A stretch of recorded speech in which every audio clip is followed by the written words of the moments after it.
فارخان کے اندر نہیں، آج صرف جو ہے ڈویژن لورلے کے اندر نہیں، صرف بلوچستان کے اندر نہیں، صرف پاکستان میں نہیں، بلکہ آج پوری دنیا کے اندر جو ہے جس جگہ پر بھی، جس کونے پر بھی، جس طرف بھی جو ہے نبی کا کلمہ پڑھنے والا موجود ہے، نبی کا عاشق موجود ہے، وہ یہ ترانہ گا رہا ہے کہ یا اللہ تیرا شکر ہے آج کے دن تو نے ہمیں وہ لازوال نعمت عطا فرمائی ہے کہ جس کا ہم شکر ادا نہیں کر سکتے۔ آج لوگ ہم سے یہ سوال کرتے ہیں کہ مولوی صاحب میلاد کس کو منانا چاہیے، میلاد کب منانا چاہیے، میلاد کیسے منانا چاہیے؟ آئیے میں آج آپ کو بتاتا ہوں میلاد کس کو منانا چاہیے، کس کو میلاد کی خوشی منانی چاہیے۔ سنیں، میلاد اس بیٹی کو منانا چاہیے کہ جو پیدا ہوتی تھی اس کو زندہ درگور کر دیا جاتا تھا، زندہ زمین پر جو ہے اسے دفن کر دیا جاتا تھا، اسے میلاد منانا چاہیے، اسے نبی کی خوشی منانی چاہیے۔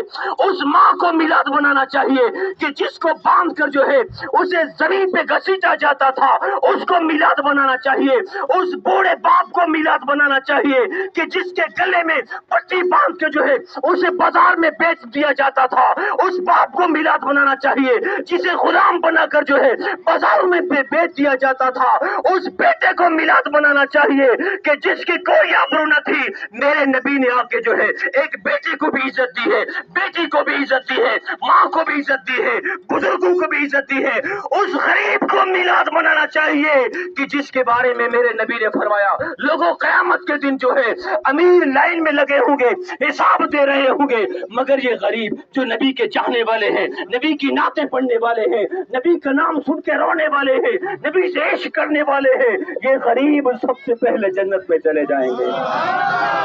اس شخص کو میلاد منانا چاہیے جس نے نبی کا کلمہ پڑھا ہے، جو نبی کا جو ہے اس بات کی امید رکھتا ہے قیامت کے دن جب سارے لوگ چھوڑ دیں گے، جب کوئی آس پاس نہیں ہوگا،